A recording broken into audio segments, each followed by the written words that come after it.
My name is Kenichi Nakamura. I'm a Japanese living and working in China, and I would like to talk about a zombie workplace. And I am directly speaking from my personal experience. This company was a wholly foreign-owned enterprise, a subsidiary set up in Shanghai. The president was a Japanese executive. And right there on my very first day was a red flag so big I should have turned around and walked out. He did not speak Chinese. And the local staff, the few who decided to stay anyway, did not speak a word of Japanese. So what does that look like in practice? The president arrives in the morning, walks straight into his office, and shuts the door. And he doesn't come out. There are no morning huddles, no casual check-ins, no deep interaction. He's physically present, but operationally invisible. The captain is on the bridge, but he's deaf and mute to the crew. The brain of the company has lost connection to the body. And the body? The body was rotting. I want to walk you through the specific symptoms I documented. This isn't just quiet quitting. This is organizational necrosis. I've broken it down into 3 progressive stages: disengaged, toxic, and finally, zombie. Symptom 1, the screen trance. Employees arrive in the morning with no plan. Why? Because there is no work. They don't check email. In fact, they don't even bother opening the email client. Why would they? No one is contacting them. The phone never rings. The silence is deafening. So they glue their eyes to TikTok or YouTube and scroll. They are paid to pretend to be present. Symptom 2, the 5:15 p.m. shutdown. This is a telltale sign of the zombie workplace.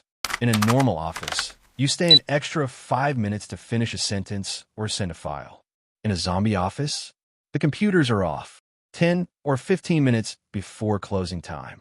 They know with absolute certainty that no customer inquiry will arrive, no colleague will ask for help, and no task will magically appear. The day is just a container of hours to be survived. Symptom 3, gossip as a full-time job. When there's no business to discuss, the vacuum is filled with toxicity. And here's where we move from disengaged to toxic. Longtime employees, who initially had real jobs before the business shrank, now spend their days in a state of suspension. Their old work evaporated. They have no clear instructions, so they talk. And worst of all, HR joins in. I've witnessed HR staff openly gossiping about employees' private medical conditions and sick leave details. There is zero concern for privacy or duty of care. When the guardians of company policy breach trust, you know the rot is deep. Symptom 4, fraud and loopholes. And finally, we reach the zombie stage. When people feel the company is a corpse, they treat it like a carcass to be picked clean. Expense claim fraud, inflating taxi fares, fake business trips, nepotism, hiring relatives who also do nothing, personal use of company vehicles, counterfeiting executive signatures. This is the final stage. When the work stops, the scavenging begins. Now, I'm not just here to tell you office gossip. I've got the autopsy report. I've reviewed the financial statements of this exact type of entity.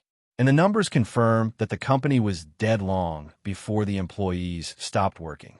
Here is the financial reality of a zombie company. Finding number 1, the bleeding wound. The accumulated losses exceeded the original registered capital. They had destroyed over 1.6 times the value of the initial investment. On paper, legally, this company was bankrupt. It was only still breathing because of a machine. Finding number 2, the vanishing market. Revenue dropped by over 20% in a single year. That's a massive chunk of business just gone. If you're a worker in this environment, what are you supposed to do? The market is shrinking. The machines are idle. There are no orders to process. This isn't a motivation problem. It's a math problem. The company is in a declining industry, exactly as Peter Drucker warned. If you wouldn't start this business today, get out of the industry. Finding number 3, the life support drip. Here is the most damning piece of evidence. Look at the cash. All the cash in the bank wasn't generated by selling products. It was borrowed from the parent company. No prudent bank would lend to this firm. This is the definition of a zombie company. It earns just enough, or borrows just enough, to service its debt and payroll, but it has no future. It is the walking dead of the corporate world. This brings us to the ultimate question. Which came first, the zombie company or the zombie workplace? My experience has led me to this conclusion. The zombie company comes first.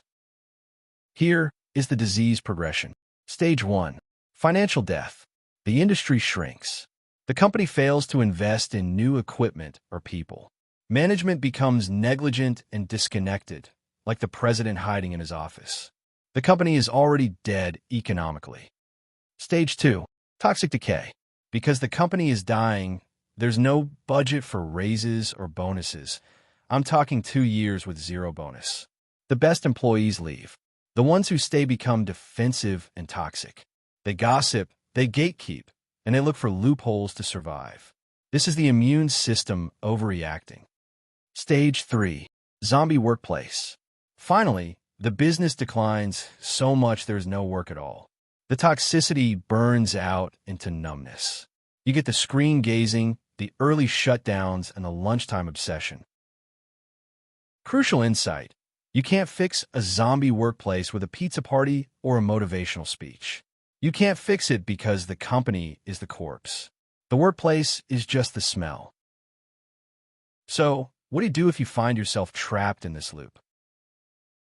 First, leave, if you can get out. I know the job market is tough, but staying in a zombie company rusts your skills. You become unemployable because you've spent years doing nothing. You become a zombie too. Second, if you can't leave, learn. Use the downtime. You have hours of nothing.